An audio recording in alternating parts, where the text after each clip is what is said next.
Hey everybody, what's going on? It is your girl, your queen, your preacher, your teacher, your motivational speaker. It is Everyday Life here with Tori Munson, aka Transparent Tori. Listen, y'all, I've been gone a while. This is season 2. I am ready to go because I miss y'all. I miss being on live with Everyday Life. But listen, y'all. I have an amazing guest today. Her name is Dion Hughes. This is my friend. This is my sister. Oh my God, like we've been friends for a long time and we have been there for each other for a long time. I must say that. But she is so phenomenal. When I say that, I really mean it from the depths of my heart because she has not only been there for me, but she has shown me, she has coached me. It's just amazing. So I'm gonna bring her up. I'm gonna bring her up right now. This woman here, I call her the serial entrepreneur. All right. When I say she's a serial entrepreneur, I've seen this lady go from business to business to business to business. And not only that, but she's a grinder. And she grinds until she sits on the in the chair. If she sit down, she sleeps because she keeps moving. And she has brought so much life to me too. I just love for my sister Dion Hughes. Give it up for my girl Dion Hughes. Dion, wait a minute. Before we go any further, listen, let me tell y'all about the technical difficulties we had getting Oh on here yeah. tonight. Oh yes. Yeah, listen, she must gonna drop some gems for y'all tonight. I'm telling you because we had an issue. I had to call my technical sister to bring her in. Yes, Brandy to come in here and help me because we had some issues. Like it was just crazy. Last night we tested out, we did our testing and everything was fine. Log on today and had a big problem. So I know she's gonna be dropping some gems. I hope y'all got y'all notebook. I hope y'all got y'all pad because it's coming. So Dion Hughes, welcome, sis. Welcome. I got you on here. We finna clown tonight. Thank you, sis. I miss you. I love you, and I'm so excited about this tonight. Yes. I'm excited for everybody to see our sisterhood and how we help each other out and how Yes. we just connected, in New York City. Tori being from St. Louis, I'm from Richmond, Virginia. We both took that leap of faith and moved to New York, not knowing what we doing. We just gonna try something new at different times in our lives. And along that journey, we met and we have been inseparable since. Yes. Unseparable since New York Yes. City. NYC is where we from, baby. That's right. NYC. So Harlem, baby. Harlem. Listen, we was in the trenches. Okay, so let's go a little bit in your background. So y'all, this Harlem world right here. Y'all don't know nothing about that life. Y'all know nothing about that life, okay? The grinding life, okay? So let me just say, so Dion, tell us a little bit about your background. Where you from and all of that stuff. I'm from Richmond, Virginia. Hello to everyone who does not know me, and thanks for joining. For everyone who does know me, I am from Richmond, Virginia. I was born and raised here. As far as business, I started out as senior in high school doing hair at home in my grandparents' basement, and I did it for probably about no, just a year and a half in the basement, and then went into a salon to work under an apprenticeship. And from there, opened up my first salon. But my entrepreneur journey started in my grandparents' basement. See, in her grandparents' basement. Baby steps became what? Big, huge steps. That's Listen. right. So you started in your grandparents' basement. And so when you opened up this first salon, what did it take for you to initially start, the funds? What was it like in gaining all of that information to just launch, not being afraid, just do it? Because I mean, opening up a salon is huge because you have rent, of course, you have to get all this stuff to go in there. Then you got to find stylists to be able to go into the salon. So tell me a little bit about that so we can kind of see the groundbreaking point in your life. Starting out with my first salon, the funding, a lot of the funding came from my family members as well as myself working behind the chair, taking my own money and starting to purchase equipment while I was working in the salon as a booth renter. Before I opened up my own, I started investing in equipment so that when I opened up the salon, I wouldn't have any loans or overhead of equipment. I would just have the basic rent and utility bills and, you know, whatever else was needed to run it a monthly basis. So it looks like to me that you had a plan before you moved into this building. So you basically saying that you was taking your money that you were making when you was on booth rent in the salon, and you were buying all the things that you know you needed. So you had that stuff, and when you moved in, you didn't have to waste any money on that. Right, correct. Now, the reason why I was able to take that money is because I was actually living at home with my grandparents at that time. So I didn't have my own apartment or home at that time. I was living still with my grandparents. So I had extra money that I could put into, you know, purchasing equipment. So for a young girl that has these big dreams and goals, would you advise her to stay at home and stack her dough before she leaps out? Or would you Oh, say, go get your apartment and you can do it? Or would you advise her to kind of like stay at home, stack your coins, and then jump out? that was my journey. I Hmm. was at home. That opportunity fell in my lap. I didn't go seeking for a salon. A friend of Hmm. mine came to me, Rob, and he said, Dion, I know someone who is looking for someone else to sublease their salon. So when the opportunity came, I hadn't planned on it. I just jumped into it. So it's like follow your gut, follow your heart. Hmm. Whatever your passion is, whatever your dream is, planning is great. That's the best way to do it. However, that wasn't a plan. It just opportunity came and I wasn't afraid to step into it. All right. So let me ask you this question. So as your salon began to grow, listen, y'all, now I've been to her salon. Salon is beautiful. It's huge. It almost reminds me of a studio apartment, so a loft. That's what it reminds me of. The like, it's so big and open and spacious. It reminds me of a loft, and it has so much character to it that it's amazing. So, Tori, can I share this with you? That's not the first one though. oh, that's not the. Come on, tell us about the first one. Yeah, that's not the one that Tori is talking about, is the second salon that I'm currently in now.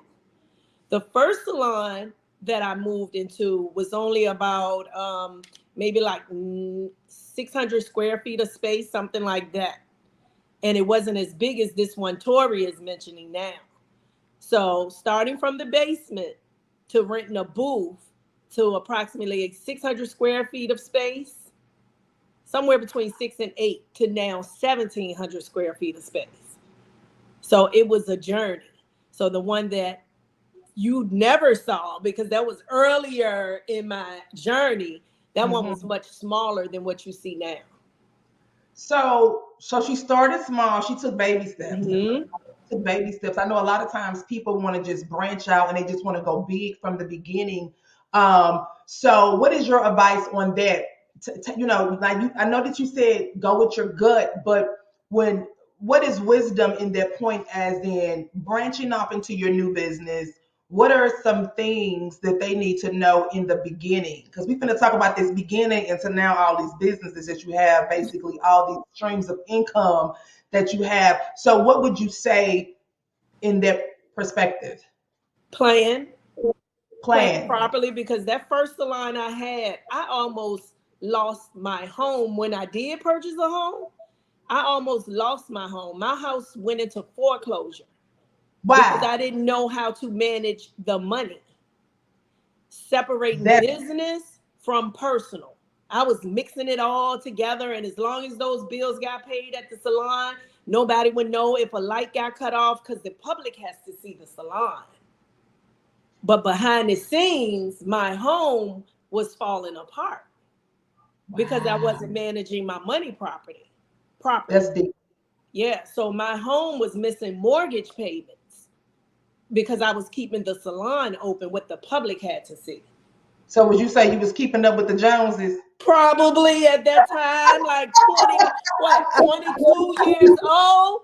Yep, yep, yep. And you know, and I'm grinding hard. People seeing me make the money. It was no problem. I was making it. I just wasn't managing it You properly. wasn't managing it. So it's No. important that when you have a business that you separate business from home. Yes. Don't Yep. bring those monies together. Yep. Separate them, keep them separate. Let the business pay for itself and your Yep. home. Right. That's So, right. okay, so your journey from this first salon to the second salon that I love so much and I've seen. Tell me, so from this second salon, what made you and how did you transition to New York City where I met you? I transitioned to New York City wanting to be an actress. Come on, That tell was in my heart. me. It's Mhm. like, okay, it's something else in me other than just doing hair. You know, I'm going to New York. I just want to try pursuing an acting career.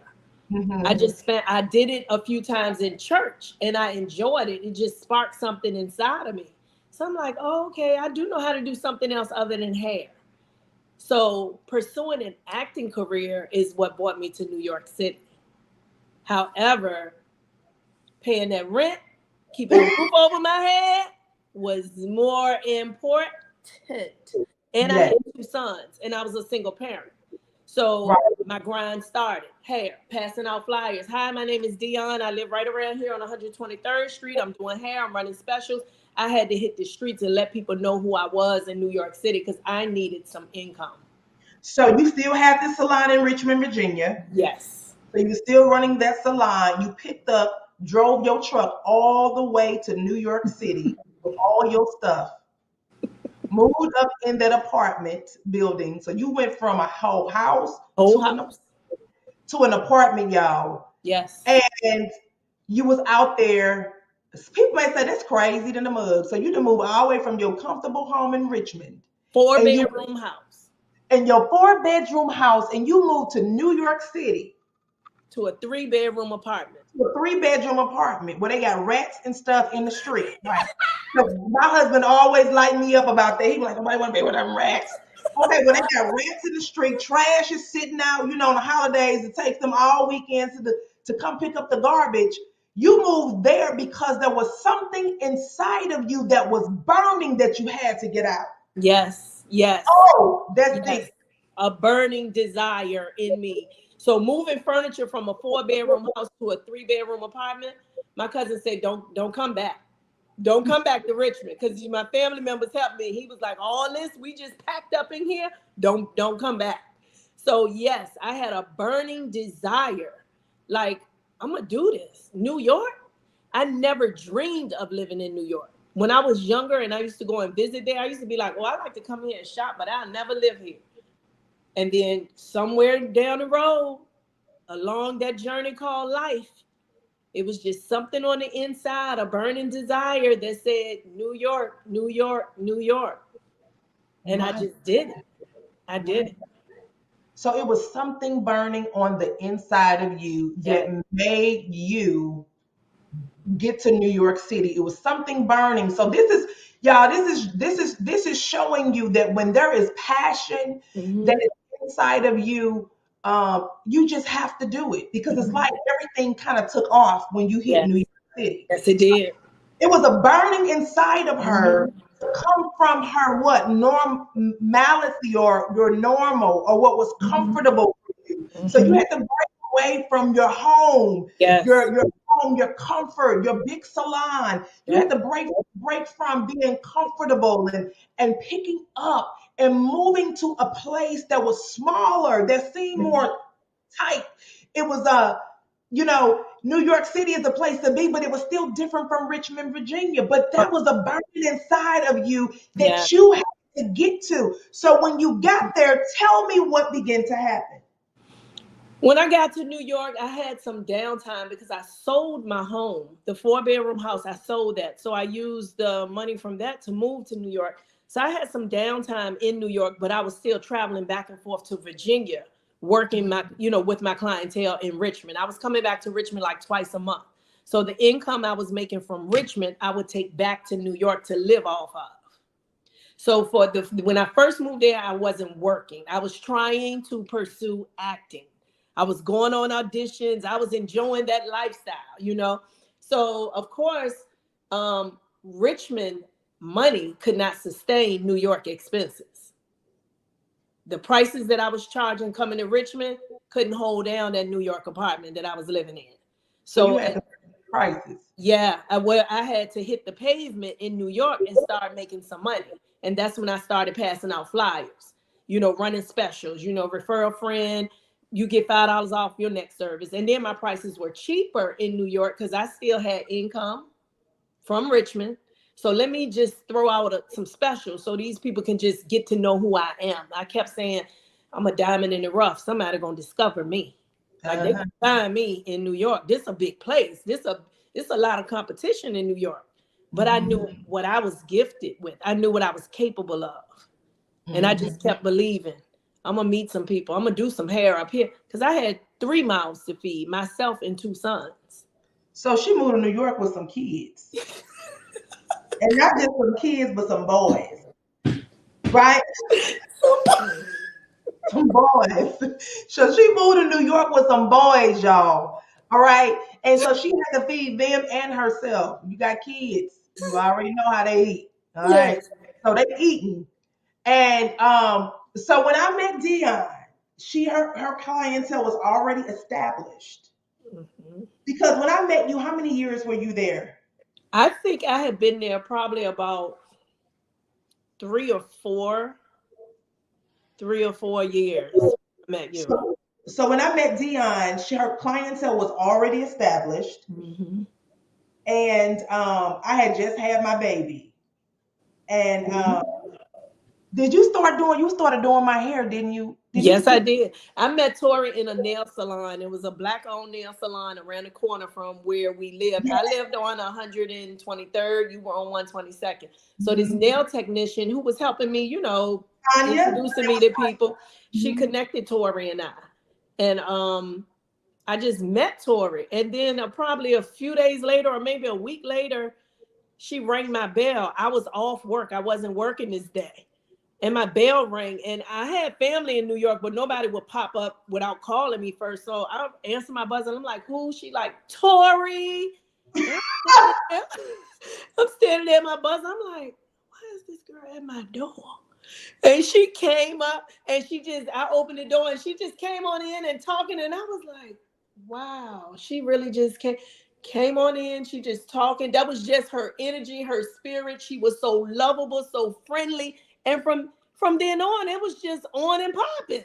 It was like this was the best person who could have ever walked into my life in New York. And that was her boldness, her spirit. She connected with mine. She felt comfortable coming to my house, like checking on me and just girlfriend talk. Yeah. And it's been like that ever since. Like, so if it wasn't for her spirit and her energy, like coming at me like that, we probably would not have bonded the way we did. But Tori's energy is just so loving and you can't resist it. You just cannot resist it. So that's how I met Tori. So I would really say that was a God-ordained sisterhood, friendship. Yes, it was. You know, sometimes people come in your life for a season, for a moment, for a lifetime. I would like to say that Dion is a lifetime sister of mine. If we ever had a disagreement, listen, we never argue. No. We just agree to disagree. Yeah. She was like, well, I don't think that. So tell me this then. So well, how do you think about that? And I'll be like, well, this is what I think. Well, I don't think like that. But we never. Nope. Got mad at each other, stopped talking to each other because we disagreed about something. It was just like, we just agree to disagree. We agree to disagree. It's not that serious. And we still love each other. Yes. It's so funny because I remember you asking me one day, what is the difference between beautiful and cute? Yeah. You remember that? Yes, I do. Yes, I do. We have these kind of conversations, y'all. Yes, I do. And so the way I thought was different from the way she thought. But we never got mad over it. That's stupid. But anyway, it's just we challenge each other and we make each other sharper. Yes. That's how I look at it. You know, we challenge each other and we respect each other's challenges. Yes, yes, that's amazing. That's so deep. We challenge each other and we respect each other's challenges. That's Mhm. iron sharpening iron. That's right. That's Iron right. sharpening iron. Yes. And you know what? So after I had my baby, y'all, this woman gave me my first job. Y'all want to know what that was? I was shampooing her for Dion. I was her shampoo assistant. Okay, I Yep. was shampooing the hair because I wanted to get back to work. I had a baby. I was stuck in the house. I used to come over there. I was just tired. I was like, I need some air. So basically, I would come over there with my little baby. Didn't I have my little baby? Yes. I would Yes, you come with my did. little baby and I would shampoo the hair. And finally, she Mhm. told me where to go to put her in school. Remember that, Dion? Yes. And Yes. I went and put her in school, and that was my job. That was my Mhm. first job after having my baby. Getting back into the work field was going to shampoo and making my little money from Dion, and that was like gold to me at that time, boy. That was gold, It was right? And so I want to shine this while we're in New York at this moment before we branch back off into where you're going now. Is I want to talk about this. Dion said some things to me that was just so amazing. After I had my child, I began to work with her, and then she was like, "Let me tell you something. She is something. Her mind is something else." She was like, "Why don't you start back doing hair?" Because I was licensed. She said, "Start back." She said, "You can work here. Yeah, you can work here on a couple of days a week." And then I was giving her booth rent in the apartment. in the apartment, In so the she apartment. she was subletting her booth out to me in her apartment. This That's girl right. got a brain and the mind of business. And so I was doing my little hair, I was shampooing, and then I had my own little clients coming over there. I'm going to work Yep. on 123rd Street around the Yes. corner from my house. Listen, this is how she helped me. This was my sister. She helped me build back up, and it was business. She was Hmm. showing me how to get back on my feet, even in that time. So, really quick, so I began to do hair, and guess what? As I was doing hair, she said, "Get you some. We're gonna get you some flyers made, and you're gonna pass them flyers out." I did the same thing she did. And listen, I met this young lady, and the young lady that I met and started doing hair is when I went back to work and got another job in corporate America. Remember that? Yes. Yes. The young lady I met and I started doing her hair. So let me speed up a little bit more. I'm speeding up. So there was a time where when I got divorced and we separated and got divorced and all this stuff. So then I go and I went and got some food stamps, y'all. You know, sometimes you just got to reach back on that government assistance and don't be afraid. I had to reach back on that government assistance and get some food stamps. And so there came a time, y'all, when I said, I don't know how I'm gonna get off these food stamps, Dion. She was like, "Girl, you gonna get off them food?" I was like, "But how? Shoot, how am I gonna get off these food stamps?" She said, "You're gonna buy exactly what you need for that week. Mhm. That's it. No more." She Yep. said, "Buy exactly what you need. For all y'all out here on public assistance, y'all can get off of it. Hmm. That is not where you want to stay forever. It is there for a crutch to That's help right. you get to the next place." Yep. But she told me, and I did what she said, y'all, and I got off of food stamps. I had to just say that Mhm. that's a victory right there. A victory in my life. I got off of food stamps by purchasing what I needed for that week. And I told Mhm. my daughter London, I said, "If y'all eat up this meat, that's all y'all getting this week. That's all the meat I'm buying. You eat it up if you want to, because that's all we got." Right?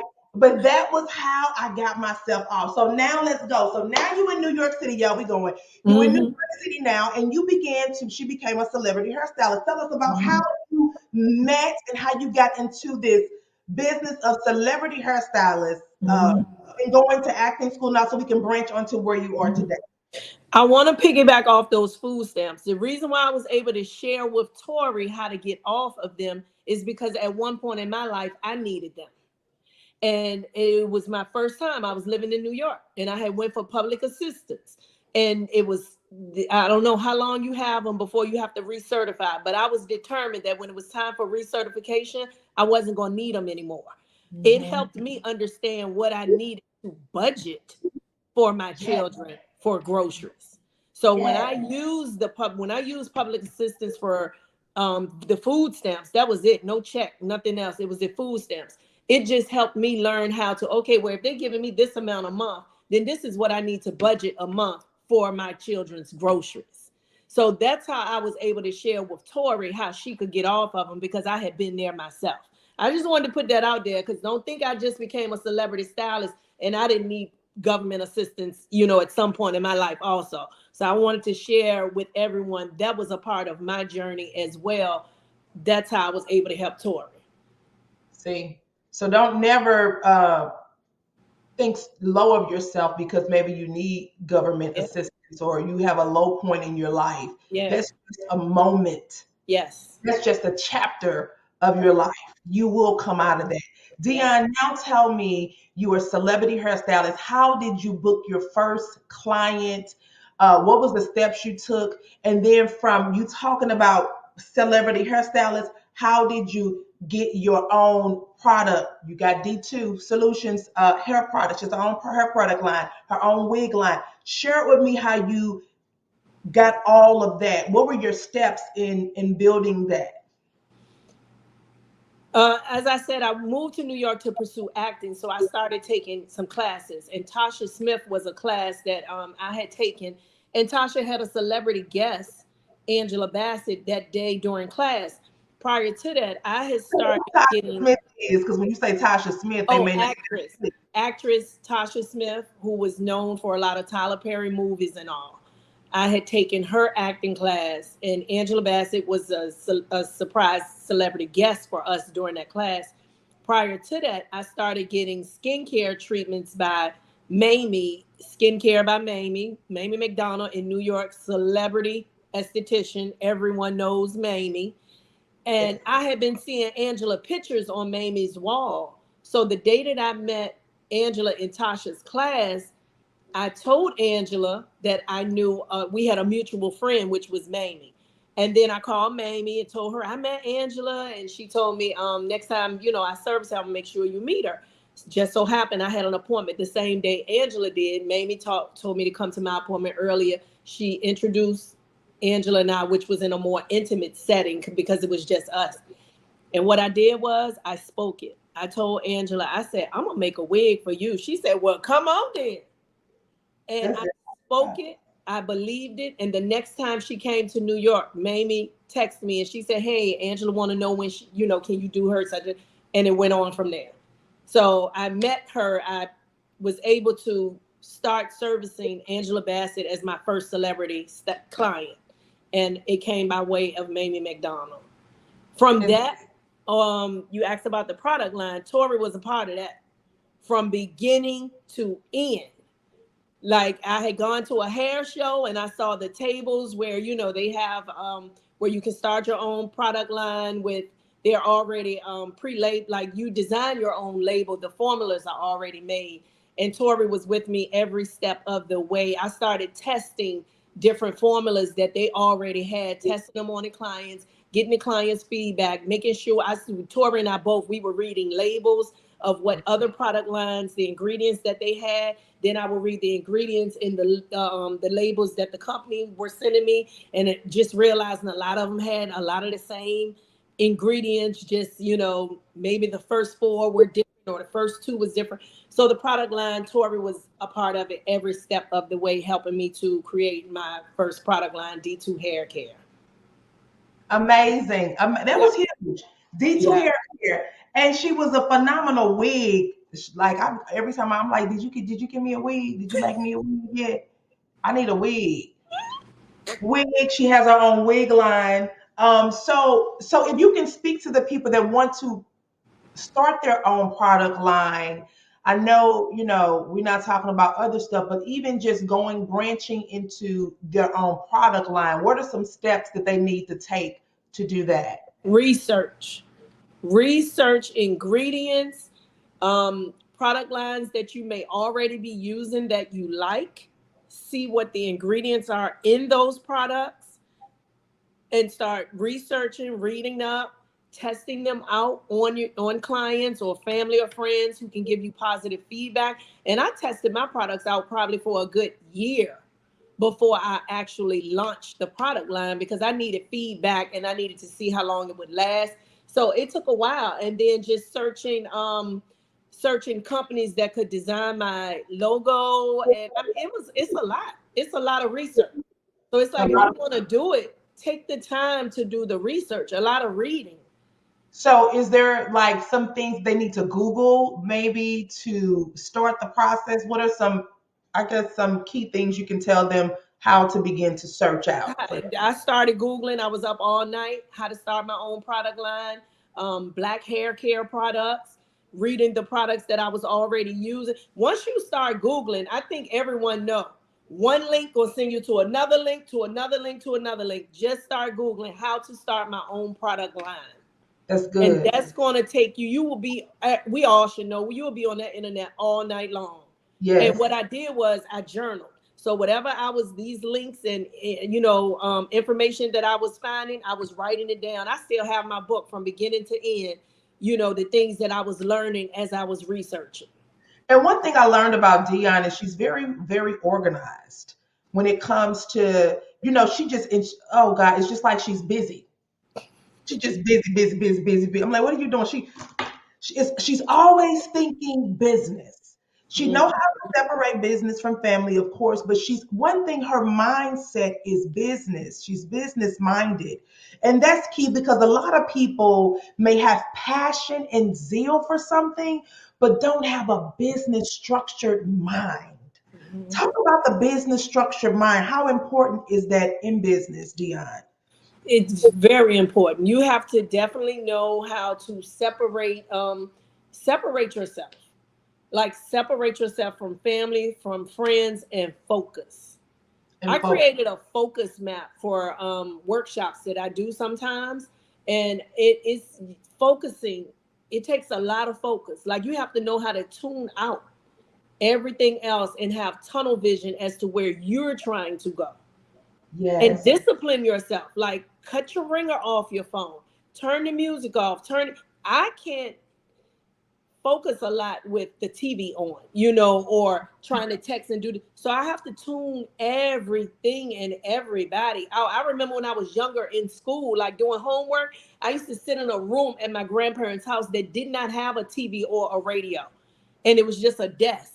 And that came from like elementary on up. So I knew I had to focus. Hmm. So in order for you, like that business mindset, you gotta focus. You have to have tunnel vision of where you're going and block out everything and everybody else. Not to say don't live and have fun, but you have to just know how to shut it down. Shut it down. Now Yes. let me ask you this. You said focus, know how to shut it down. Mhm. And one thing, y'all listen, when I say she's so focused, me and we don't talk every day. This is my sister. When I say sister, Mhm. my sister, she was in my wedding when I got proposed to. They wasn't here. Mhm. They did. They didn't flew up here and surprised me because they couldn't make it for that. And that's huge. But let me tell you, I was on the phone with her the other day, and this is just so deep. And we're talking, and she was just talking about what she's doing. And she said, "You know what? Let me call you back because I got to listen to this while I'm sitting here." Meaning, I'm not gonna talk to you right now, sis. We're gonna chat later. I gotta focus. I need Mhm. to hear this. It was Mhm. a podcast you were listening to, right? Was it A audio book. an audiobook she was Audio listening book. to? So she got off the phone with her sister. Listen, Mhm. sometimes y'all gotta put that phone down and stop talking Mhm. so much to all these people. Yep. If they're not helping you progress, if they're not helping you grow, if they're not pouring into you, giving you gems that's gonna help you go to the next level, shut the phone down and give Mhm. yourself the time that it needs so Mhm. that you can become who God created you to become. That's So then right. I was like, yo, sis, let me call you back because I gotta, you know what? Matter of fact, I need to Mhm. listen to this audio book. I'm gonna call you back. I was like, all right, bad. We hung up. Yeah. But that right there shows that she is very determined on where she going and where she needs to be. So tell me, what were some challenges just from moving to New York?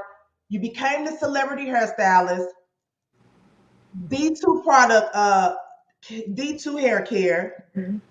this wig line. Hold up. Because she was, let me tell you how thorough she was. She was making wigs. People was traveling to New York to get a wig. Mhm. And then when she went to Virginia, if she wasn't there that week, they would take a train to Virginia to get a wig. You want to know why? Because she not only made wigs, but she was into hair care. They help, the women. So she was had a passion for what she was doing. So you went from uh, doing hair to having your own business, celebrity stylist. You launched your own product hair care line, your wig line, and so just from to this point, what were some of the challenges, roadblocks? And she's the author, y'all. So Mhm. she wrote the book. You had the roadmap to success, and what was the other book? The 21 ways to elevate your team to the next dimension. It's a training manual.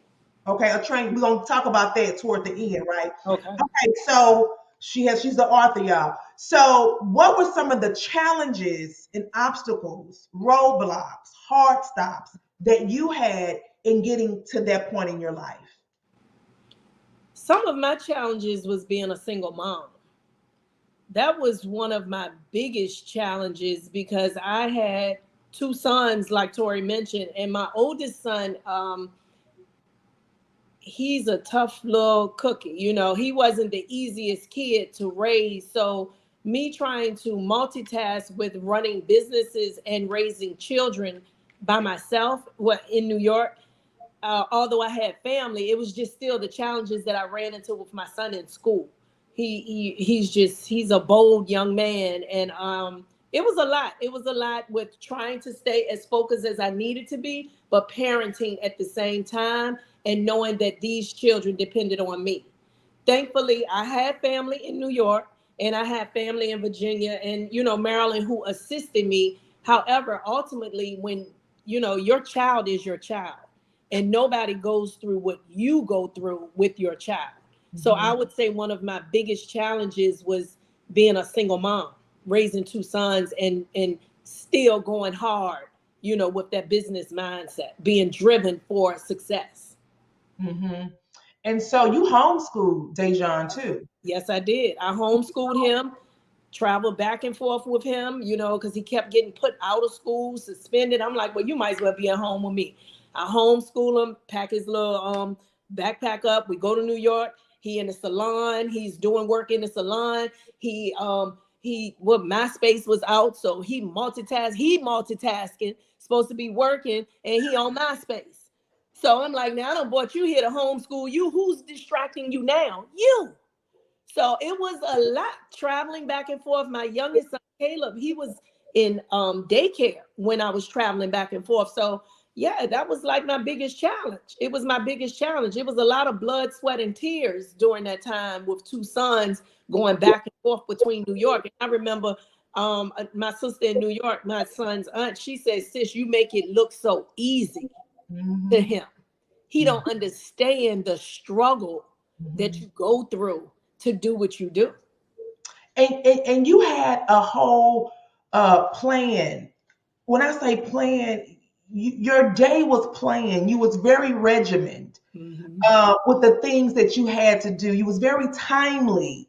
I Mhm. watched that with you. You at this time you was doing this. You did not let a moment go by that you was not filling that space with making sure that you were being productive Mhm. in the day. And that was very important. Talk about the structure that one must have in entrepreneurship, in business, Mhm. uh, in order to be successful. Mhm. You have to be serious about what you're doing. It's not a game. I always say being an entrepreneur is something that comes from the inside. Like, it's people out here. I want to own my own business. I want to own my own business, and they have no idea what it takes to run your own business. And when you say structure, it was like I'm a mom. I knew I had to wake up at a certain time. I got to get these kids together, get them off to school, walk Caleb to school, come back, maybe eat breakfast, prepare myself for my work day. Even though it was inside my home, that was my business. And I Mhm. didn't take it lightly. I wanted to create the same ambiance within my home that they will feel in a salon. Mhm. So, you know, when you talk about being an entrepreneur, the best thing you can do if you've never done it before is find you a business coach or a mentor, somebody who can tell you the ins and outs of business and take you by the hand and coach you and be there for you, because it's not easy. It's not an easy task. You got to have that tenacity on the inside, that spirit of determination. You gotta believe in yourself. Mm-hmm. First and foremost, because if you don't believe in you, how can you convince others to believe in you? Mm-hmm. So you have to have that confidence. So was you having affirmations that you would speak to yourself, and how was your affirmations? How was your meditation? How was your time? What were some of the things that you were doing just to show, you know, because I remember you speaking a lot of what you wanted and just kept speaking it and Mhm. bringing it, and it would come, just speaking it and speaking it. So tell us some of those things that you did, what drove you to just, even when it didn't look like. Mhm. Remember you Mhm. said, um, God, it would be time where if it was a bad storm. Mhm. Remember those times? Oh And you yeah. had those cancellations? Yeah. And this is how you paid your bills. Yes. This is, Yes. this is how you paid your bills, how you got your food, how you did whatever you need to do. And I remember I had some cancellations. You had this cancellation, but you'll be Mhm. like, I ain't worried about, just give me an opportunity to handle some more business. Come Do on. something else. That's Talk right. about that. Do Talk about something that. else. Yes. Because my workload was so heavy, at times when I would get cancellations, I always say, God know what I need. I needed time to work on something else. So I always use that time wisely to work on something else. Whether it was another marketing strategy, whether it was some praying time for my children, I always use that time for something else. I would never just lay there and have a pity party for myself because these clients not showing up. No, it's time to do something else. So Yeah. it was like, take it, roll with the punches. You got Yeah. to have that tough skin, because it's not going to always come to you the way you think it is. So I always use those times wisely. I just used to say, God knew what I needed, even if it was to rest for a minute. Take a Yeah. nap. God knew what I needed. Let me take a 15-minute nap. Yeah. Get back up, go back at it. So it was like, nah, it's for a reason. It's for a Yeah. reason. Because I He used to be cleared my schedule at those times for a reason. yes. Yeah. You were so positive through. I'm just like, girl, you got some cancellations. That's your money. I'm like, girl, you got some. That's your money. You got some cancel. She was like, Tori, I ain't gonna even worry about it. Because it's just giving me time to do something else. And she Yeah. had gone ahead, gone walking fast, gone doing something else. But she never let that got her down. So Yeah. things don't work out the way that you think they supposed to go in Mhm. your business. If Mhm. you're not meeting up to the standards, or you made the amount of money that you need to make for that moment, or Mhm. something happened that went wrong with the business, always take out the positive. Mhm. So I like to use this scenario. If there's a glass that's half full and half, Mhm. we always say that glass half empty. Why can't it be halfway full? Yeah, that's right. That's right. Why can't it be halfway empty? Yeah. Empty, almost gone. Yeah. Why can't it be halfway full? Right? Mhm. I say that to say, when things happen in our life, stop looking at it in a negative perspective. Mhm. Come and get the good out of it. Dion got the good out of the situation, the hand that was dealt to her, because when those clients canceled, she was like, oh, okay, I hear you, God. Yep. You want me to do what? Yep. I go. That's And she like nothing. So that was real. Those little things I remember, because that gives me.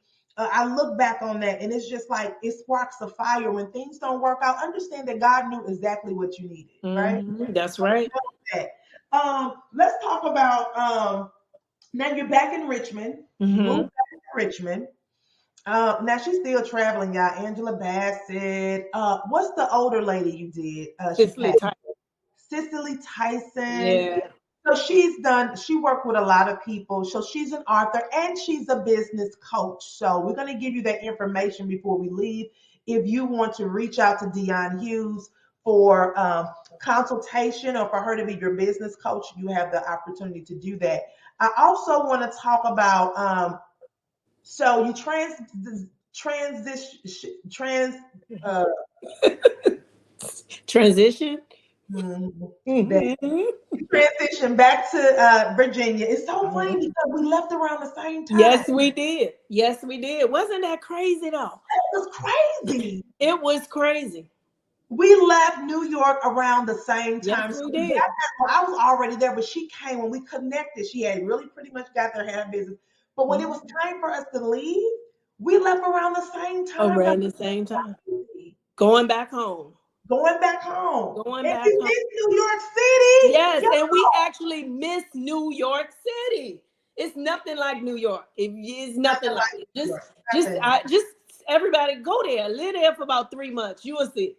It's nothing like New York City. New York will either make you or break you. Break you. Come on here. It's either gonna make you or break you. That's right. You gotta get adjusted to the rats a little bit. But that's right. You'll be all right. And the alternate street parking. And the alternate street parking. I hated it. I had to get up, go downstairs and move the car. When I got home from work, I had to sit in my car, y'all, and wait till somebody moves so I can move my car to the other side so I can go to work tomorrow. And I used to be working in the apartment, looking out the window, peeping to see when a car moves so I could run out there and move mine so the next morning I wouldn't have to move mine. But wait a minute. If we did have to move the car, what we'll do, go to the grocery store. We might go get our groceries in the morning so we can get back in time to park the car. Get back in time to park the car. You don't understand. It was grinding for us. Yes, it was. Yes, it was. We kept our minds going. Sharp. We were very, and we still are today. Yeah. Dion said she had to bring New York to Virginia, y'all. I was ready to give me a shopping cart. I'm like, I'm driving too much. I need to start walking. If I was in New York, I wouldn't even be putting the keys in the car. I'd be walking everywhere. Yes. Shopping cart. I'm gonna start walking to the grocery store. Listen, y'all, we used to walk to the park, get out and come back, get some coffee, sit down, people walk. It was just beautiful in the mornings. You heard the birds with nobody out there. We out walking. Yes. It's just a different Tori, we got some New York clients on here. We love y'all. y'all. And we miss y'all. We miss y'all so much. I miss New York. We going back. Yes, we are. Yes, we going back. New York in the city. And we gonna go live. Yes, that's right. Okay. So let's get to so we're going over a couple of more minutes because we started late because we had some technical difficulties. So listen, so when you got back to Virginia, tell us, what have you done with this salon? Because listen, y'all, she don't run a regular booth rent salon. Right? We're used to hearing the booth rent salon. She has a commission salon. And I want you to tell us about, this was a great business move, y'all. Listen, this was just phenomenal. So tell us about your salon, what you all do, what you have set in place, commission, how is it run, why you did this. Because some people just do it because they just want all the money for themselves. Right. Work like slaves, right? And just but tell us your perspective of why you did this with the salon. What I realized, one of the reasons that I did move back to Richmond, one of the reasons, my salon was going in the red because I had booth renters. I had booth renters who wouldn't pay their rent on time. And I'm in New York. So it's like now this business has to stand on its own, 2 legs. So this business needs to make the money that it's supposed to make, because I learned from the first salon, pouring into the business and not taking care of my home. I'm gonna be out back. Can I raise my hand real quick? Huh? I want to raise my hand real quick. Go ahead. Ebony said, y'all ain't leaving me. You going back to New York too? Okay, go ahead. She's having to scream it out. She crazy. Go ahead. Yes. So it was like, look, y'all, I done lost my train of thought. Where was we at?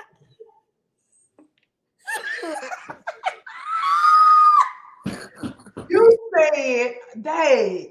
Ebony distracted us. Right. Ebony distracted us. God, Girl, what was I saying? We was talking about coming back to Richmond, and the reason why I did, I switched it. I switched it. I was in the red. You know, booth rent to me is a mindset. And when I used to travel back and forth driving, it was my time with God where he used to download a lot of things in my mind and in my spirit about business. I'll be coming to Richmond just thinking, brainstorm. So in order for me to get out the red, I knew I had to change some things with that business. So what did I start doing? Researching commission-based salons. Mm-hmm. So with that research and with my passion of entrepreneurship, I knew I could bring the two together. Mm-hmm. So I said, no, instead of me doing booth rent, I have to switch to commission. And God had already started wiping the salon out of the booth renters. So it gave me room to bring in new people under the new rule of commission. So stop right there. That's very important. Mm-hmm. You said that God started downloading into you. Mm-hmm. You were able to hear God because what? You had a relationship with the Father. Yes, most definitely. Would you say that the Father was your lifeline? Would you say that he was the one that gave you the wisdom and all of this information? Would you say that he is your connected source to how you flowed in business and everything that you did? Absolutely, because I didn't go to school for this. I didn't go to school. I didn't go to college to learn how to run a business. So everything I did was what God was dropping in my spirit to do. So it was me following the voice of the Lord. I didn't go to school. School didn't teach it to me. And that's in the back of either in the front or the back of my training manual that I give all credit to God, because when I first started out, I didn't have a business coach. Along the way, I have a client by the name of Miss Rita Ricks, who became my business mentor, sitting in my chair as a client. And she was, older than me. So we would talk about business. So that was later on along my journey. So starting off, and because I started off being led by God, it was just, my relationship never stopped. I always would listen for that voice, and in order for me to hear it, I had to be quiet. So my traveling on the highway, whether it was train, bus, plane, those were my quiet moments, and then in the morning, dropping the kids off at school, walking back home or whatever, that was my quiet time. That was my quiet time. So it's important that you have quiet time so the Lord can download into you what you need. Oh, yes. So we can't just be going and think, I'm doing this, and don't have quiet time with the Father so that he can download wisdom to you. When we want God to do something, we want God to bring us wealth, when we want God to show us, we need to ask for wisdom. Yeah. Wisdom on raising our children, wisdom on growing our business, wisdom on how to work our business, wisdom on even having a husband, being a wife. That's wisdom right. In every area of our life, we need that. So basically, you ask the Lord, God was downloading to you wisdom in those quiet moments. And you said that you was transitioning from booth rent to commission. You started research. And look what happened, y'all. The people that was playing booth rent began to leave. So the Lord was providing and making a way. So listen, the Lord knew those people was going to leave, and he was preparing Dion for coming. That's right. How God kind of like moved that and prepared you for that. But she had to be listening to him. So she was ready for the transition. Go ahead. You gotta be ready for the transition, y'all. That's right. You gotta be ready for the transition. When ready the for transition comes, you gotta be ready. How are you going to be ready? By hearing the voice of the Lord. You are not going to be able to do it without hearing his voice. Come on here. You will miss God. You're gonna miss it. And you will miss the opportunity of what God is doing or about to do in your life. Listen, there you go. Go ahead. They need to hear it. You will miss God. You will miss the opportunity of what he's doing in your life, what the season you're going into, what he has prepared for you. You don't know what he has for you, right? You just depend on your source. That's you right. Don't know, listen, while you saying, Lord, I want this. I want this, Lord. This is what I want. You want this. You say, I want it, God. I just want to keep this, Lord.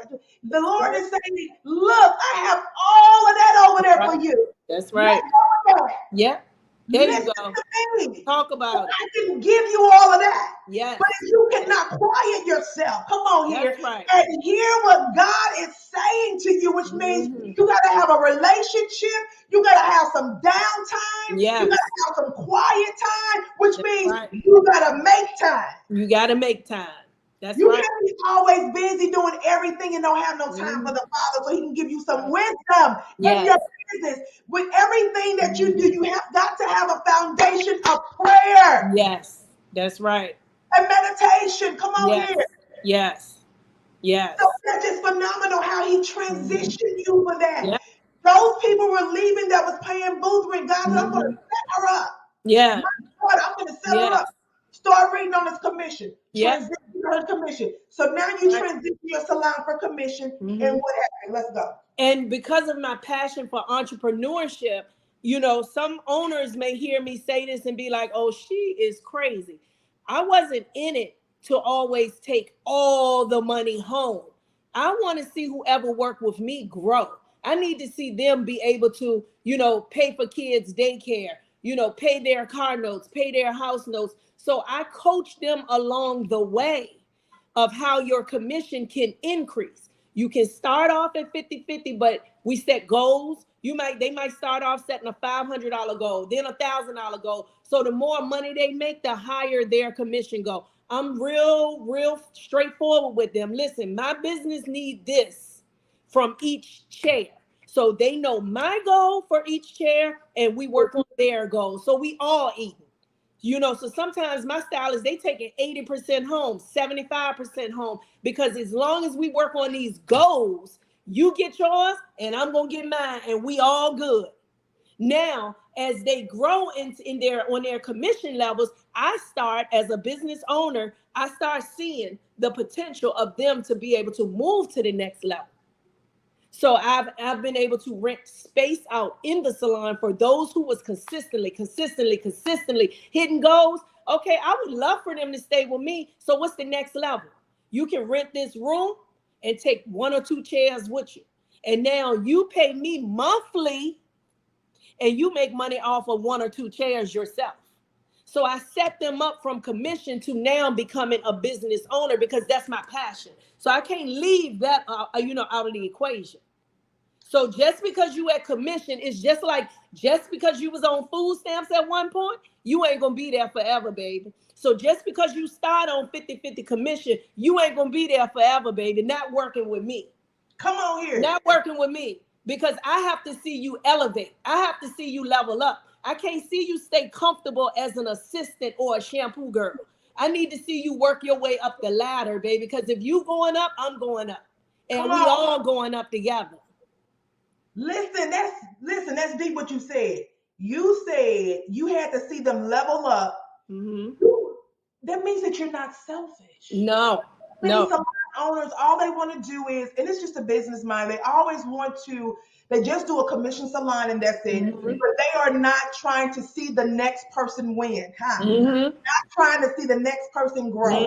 That's right. I want for myself what I want for myself. That's right. Even if she gets it first. That's right. That's right. I want for myself what I want for my sister, even if she gets it first. That's right. We celebrate. Come on here. We celebrate. We celebrate. Every win. Come on here. It's a big deal. Yes, it's a big deal. That's right. That's okay. Right. Every win is a celebration. It's a big deal to us. That's right. The thing about it was she wanted to see them elevate. She wanted to see them grow. So she sits down with them and she showed them. So y'all was on commission. Now y'all grown from commission. Now that you want your own salon, you can have your own part of salon. You got 2 you can rent out for booth rent. Yeah. That is a business structure, business mind, a business within a business. That's right. That's right. But you ain't go to school for this though. She ain't go to school for it. Come on. All glory belongs to the Lord. She didn't go to school for this. So now she has this salon, right? Commission salon. She have meetings on how she want to run her salon. They have meetings on. They come looking nice. They don't come look like no bums. They come in there. They all have on black or whatever colors y'all be wearing. But they all together. It's just it's like a oneness. It's like a unity. That's what I love about it. And I love how you structured the salon. I love that part. So she's a hairstylist, salon owner, product owner, D2 Hair Care. Mhm. There's her own wig line. I'm looking for a wig, D, so I'm sure it's going to be in the mail. You'll get one. You got one. You got one coming. Okay. She's an author. She's a business coach. And so now this girl, let me tell you something about this girl. So I ain't know nothing about this one though. She just gonna post on Facebook her in this truck. I'm like, what is that? What is she doing? She like, hey y'all, she in this truck. I'm like, logistics. What is that? This girl then launched another business. Well, let's talk about, but before we talk about the logistics, which came first, your Airbnb or the logistics business? The Airbnb. Let's go to the Airbnb. Mm-hmm. She has the Airbnb now. Mm-hmm. She has an Airbnb. Mm-hmm. Come on, y'all. Can I come stay in your Airbnb? I mean, like, she got an Airbnb. That's another stream of income. Mm-hmm. If she got a serial entrepreneur, she got it all strapped down. When I tell you she be having that little phone and be gone, she all about her business. All about her business. So she has an Airbnb. Now, let's talk about this logistics company. So now tell us about this logistics company and what made you do this? How did you start this? And how is it going? So I started hearing about logistics. The more people were just talking about, it's a lot of money in trucking, a lot of money in trucking. So a friend of mine told me about a young lady on Facebook. I forgot the name, the Trucking Guru. And I took her class or online self-paced course. And it was interesting. One thing Tori know about me, I like a challenge. So by this being, again, out of my norm of doing hair, it was, I was exercising my brain, reading something that was totally foreign to me. So it was a challenge for me and it became very intriguing. And the more I read it, I'm like, it's about running a business, running a business. And I felt like when it comes to that organization that Tori was talking about, I felt like, oh, I can do this. So it was just, jumping out there, not really knowing it, but believing that I can do it and steadily listening to other people, finding a mentor, to coach me along the way in this industry. I haven't nailed it. It hasn't been a year yet. However, I'm in it and I'm grinding and I'm going to keep beating it, paving it because I believe I can do it. Mm-hmm. So, I'm just scratching the surface. So that one has not started generating the money that I know it has the potential to generate. But I'm not beating myself up because I'm just in the beginning stages of it. But you love to learn. I love to learn. I love to challenge myself and, I love to grow. And it will be another stream of income, because at some point in my life, I'm about to be 50. I won't be able to stand behind the chair and keep curling and, flat ironing hair and cutting and making wigs. So I have to set myself up for the next 50. You ain't gonna make no more wigs. No more. You gonna be stocked up though. You gonna be stocked up. Stocked up like a mug. So she said she had to set herself up. So she said she wasn't gonna be behind the chair all her life. It's no way. Realistically speaking, you cannot be behind the chair, so because we are self-employed, nobody's giving us a bonus. Nobody's giving us, a bonus package when we retire. We have to do these things on our own. So it's me now setting myself up for the next phase of my life. Let me ask you this. So if y'all have not shared, please share. Please share. I should have said it earlier. Just go share crazy, tag a bunch of people and share because people need to hear this information because it's very important. If you want to start a business, you want to do business, what are some key things that you needed to do? So one thing I want to ask you about is, so when it comes to entrepreneurship, making your own money, how is your health care? Let's talk about health care. Let's talk about savings. Let's talk about retirement. Let's talk all those things that people that are entrepreneurs probably are not doing, setting themselves up, how to pay yourself, take money aside, do all those different things. Those are key things. Tell me, how is that structured? Mm-hmm. Like, what is how do you do that, especially with healthcare and stuff? Discipline. Years ago, when I was in my early 20s, I would get the health care, then I forget to make the payments, then the health care get canceled. Then, oh, I don't have health insurance. Let me get back on it again. So it was like, being disciplined. And again, when you have a mentor or a business coach, when you invest in those people in your life, those are the ones who are going to take you step by step, take you by the hand so you won't fall on your face and fail. Those are the ones who are going to hold you accountable for the goals that you set in your life. So when it came to healthcare, yes, in my 20s, I didn't think it was important because I wasn't getting sick. I could pay out of my pocket. As you get a little older and wiser, you realize how important healthcare is. Set it up on auto pay. Make sure your money is in the bank when it's time for it to come out. Your retirement funds, get those things coming out of your account automatically because you need them as an entrepreneur. It's all on you, baby. It's all on you. Ain't no corporate holding your hand. Ain't no corporate taking it out your check. So you have to be disciplined enough to take it out your own check, which goes back to money management. Money management. But I want that Gucci bag though. Oh, is it time for that Gucci bag? Come on, talk about it. Is it time for that Gucci bag? You got to prioritize. Save up for it. Treat yourself next year for the Gucci bag, for your birthday. Treat yourself for your Christmas gift, but save up for it. You have timing is everything, and prioritizing is key. So timing is everything, and prioritizing is key. And what about the life insurance? Definitely need that. Early on in my 20s, the owner I was working with, Glennis Crosby, she always used to talk to us about these things. In my 20s, it didn't click. I started, stop it. It ain't important. You get older, you realize you should have started it at 20 or 17, and start paying into life insurance, having those things from a younger age. So gaining that knowledge, the earlier, the better. So you telling me my entrepreneur money, I got to pay for my life. I got to pay life insurance. I got to have set up all this coming out of my money, life insurance, retirement, savings account, health insurance. So I got to get all this auto pay out my account. Yeah, all of that. All of that. Which means, so now your business needs to be able to generate that and more. And more. So when you talk about business, you got to sit down and put them numbers on paper. You need to see them in front of your face. It's easy to say it out your mouth, but until you see it in front of your face, that's when the reality really hits. That's when the reality really, really, truly hits. When you see them numbers on paper, oh, well, I really need to be making this. No, you should have been making that a long time ago. You really should have been making that a long time ago.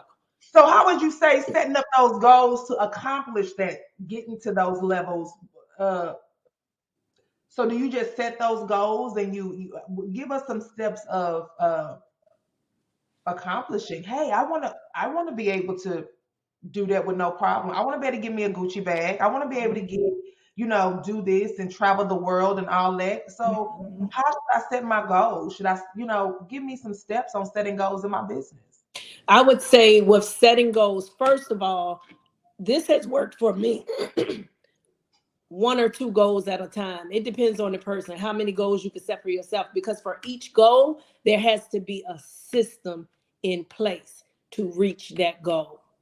You're not going to just go from A to Z without going through the B, C, D, E, F, the system in between to get to Z. So I would say, honestly, it's best to set one goal at a time, because you need to practice a system in order to accomplish that goal. It's just like washing your face and brushing your teeth every morning is a habit that you do that you don't even think about. And what does that create? A clean person, right? So if you set a goal, you need to create habits in a system that will help you reach that goal, so that you don't just reach that goal one time, you can repeat it and reach the next goal. repeat that system and reach the next goal. So when you set a goal, you got to put some steps in place to reach that goal. And for each goal you set, you need systems in place to reach that goal. Did y'all hear that? You need systems. And I told y'all better have y'all notepad. Systems in place to reach the goal. You're just not gonna reach the goal. No. You got something that's going to help you reach the goal. Systems in place to reach the goal. Mm-hmm. Mm-hmm. I told her I wanted to be like her when I grew up. What? Don't tell you that thing. I'll be like, hey. Systems in Oh my place. God. Come on, get this knowledge. We got to get Yeah. systems in place because there's no reason why we should not create wealth. That's right. There's no reason why. So if you don't mind me saying this, D, my sister Mhm. D has took off work. How many months was you off of work? Well, last year I took off a month. That was my first time ever doing that, but I realized how important it is as a business owner. Honestly, at the beginning of the year, planning ahead to take off a whole month just to sit back, reevaluate your business, reevaluate your home, get things set up for the new year that we're in.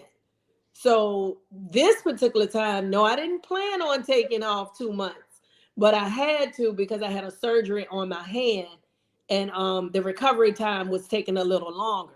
However, that month I would always recommend any entrepreneur, and I've worked for 30 plus years and had never done that before. Last year, 2021, was the first time I had ever done that, and I realized it's important to be able to do that. It's So very important. so she had enough money, y'all. Where she Yeah, was, it's very important. but see, that comes from what? Having systems Yes, in place place. and prioritizing Hmm. and discipline. Yeah. She had to discipline herself to get to that point where she was able to do that. Yes. So, Dion, tell us how can, uh, first of all, I want you to leave some words for the people tonight, the in business. What words would you give them? And wait, you just went up for a business award, didn't you? Didn't you get nominated for an Right. award? Nominated for Minority Business of the Year by the city of Richmond. Here in my hometown, it was just a nomination. And when I tell you an honor to receive that, I was like on a high, like unbelievable that all these years, 30 plus years, what I've been doing, what I've had a heart and a passion to do was recognized to be nominated as a Minority Business of the Year award. That was an amazing experience.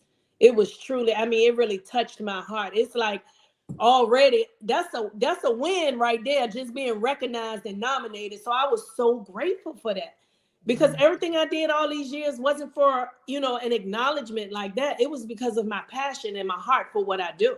Mhm. So that was awesome. That was truly a blessing, and I was so grateful for that nomination.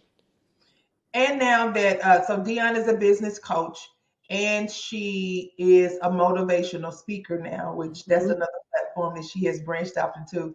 Yeah. And that's when she called me, I'm just like, you just better go ahead and get booked for all these engagements, like out of nowhere. But it's just because of what she does. She knows what she's doing. She knows what she's talking about. She's gone through the ropes. She knows. So now she is speaking, motivational speaking, gracing platforms, and I'm Mhm. large platforms, and now she's a business coach. So Dion, leave some words of encouragement, some things that you can tell the people that want to either start a business Mhm. or that have a business and their, things aren't panning out right for them and they want to Mhm. give up maybe. How can they stay focused and push forward? The most important thing is truly connecting with mentors, coaches. That's like your best investment when it comes to starting a business or maintaining or revamping. You need somebody who has been through what you've been through, who can take you by the hand and help you overcome each and every one of those obstacles. That's the first most important thing I would say you really need. and be careful of your circle of friends. So, wait a minute. Tap the mic. Mic on. Y'all, is the mic on live? Wait a minute. The mic on. Say it one more time for the Check people. one. Be Check one. careful of your circle of friends. Because the higher you go, the smaller that circle is going to go. Everybody, one of my closest friends years ago, when I first moved to New York, and she's still my friend to this day, she said, everybody can't go where God is taking you. And I have truly experienced that. You have to be very careful when you talk about entrepreneurship. You, my friends who are listening, if God has placed that in you, you have a special anointing on your life that everybody doesn't have. Everybody is not born with the anointing to be an entrepreneur. So when you talk about it around certain people, they're not going to understand it. You're going to sound crazy to them. But when you talk about it around like-minded people, like my sister right here, Dr. Tori Munson, your level of growth is unstoppable. Because you need those around you who believe like you believe, who don't think that what you're doing is crazy and impossible to reach, who are going to say, oh, girl, yeah, you can do this. You can do this. Come on, let's do this. Yes, yes. And push you along the way. Yes. So be careful of the friends in your circle. That's my number 2. My number 3 is you got to believe in yourself.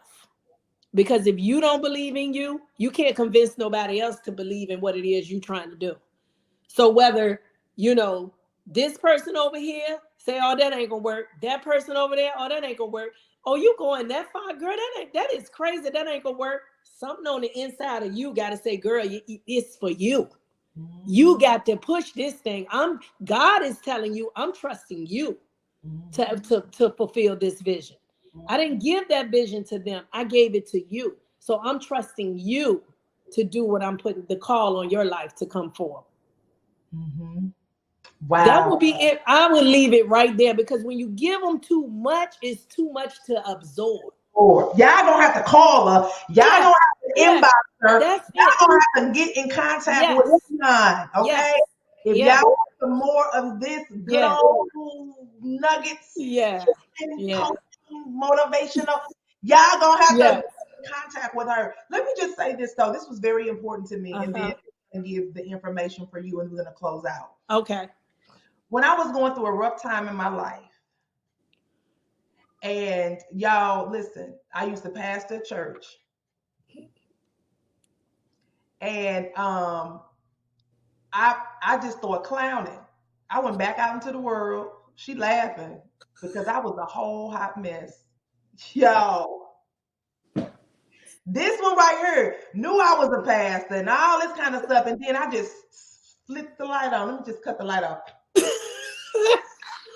Right? So listen, y'all want to hear this part of my testimony because this lady right here, my sister, was here with me the whole entire time.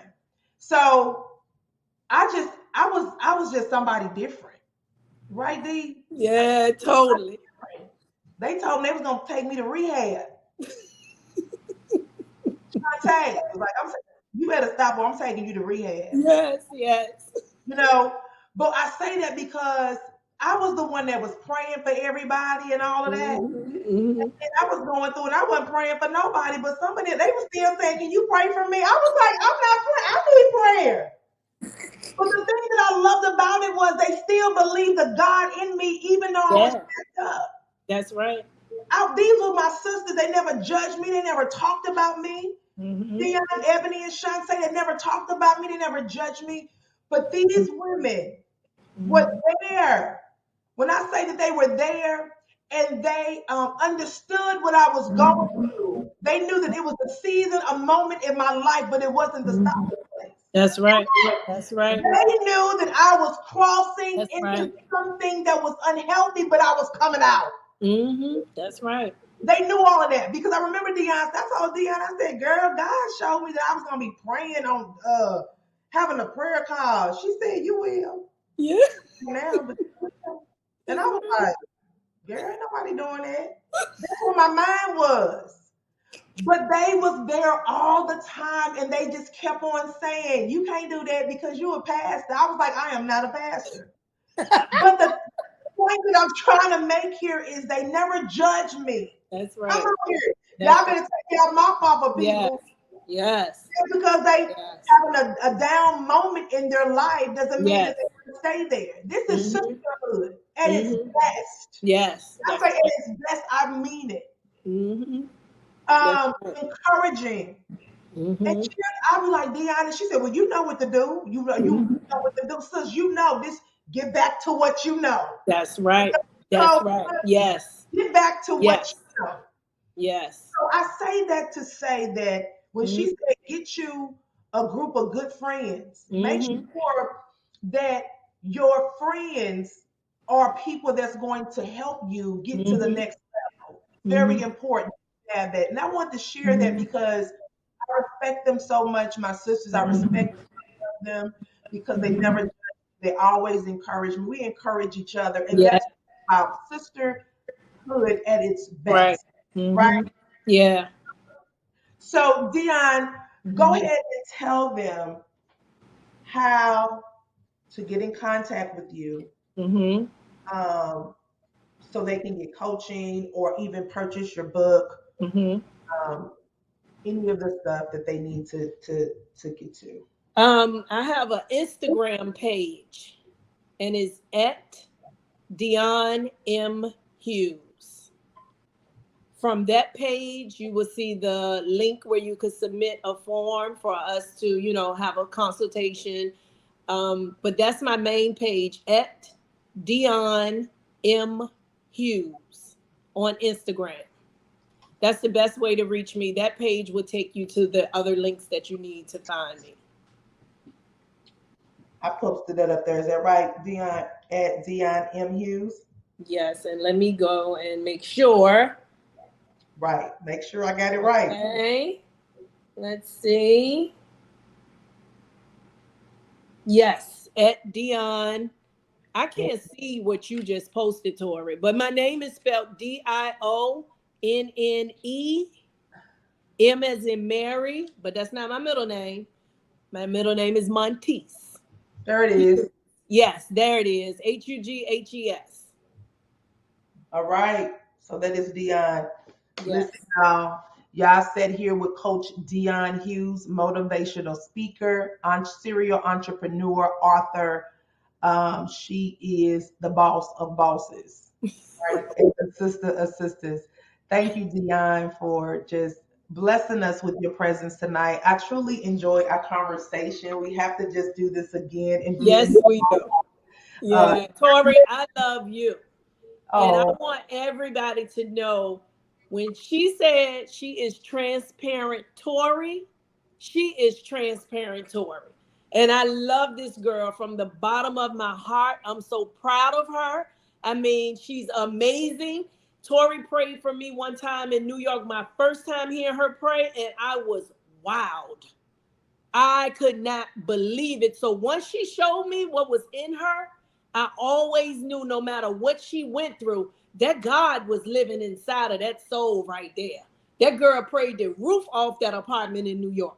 That one time she showed me that, it was like, oh no, she got something special on her. So as she said, she went through a storm at one point of her life, but we knew what was inside that couldn't hold her back too long. That was just a season. And look at her today, a real testimony of transparency in front of your face. Glory to God, Tori. I love you. Lori, You're yes. awesome, amazing. And yes, we do have to do this again. I was so excited. I'm like, oh, I get to talk to my sister. Oh, see how silly we act.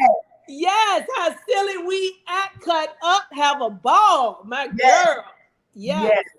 So y'all, we gonna do this again, and it's probably we just gonna have some girl talk, small talk on here. Yes. Y'all get ready because it's funny. Yes, we are.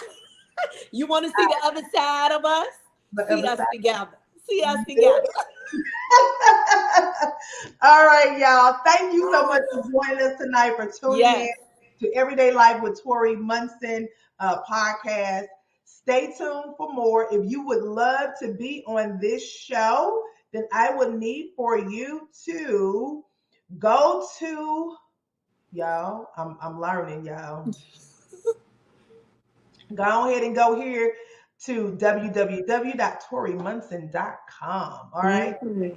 Go over and out. Y'all have a good night. Love Good you. night. Mwah.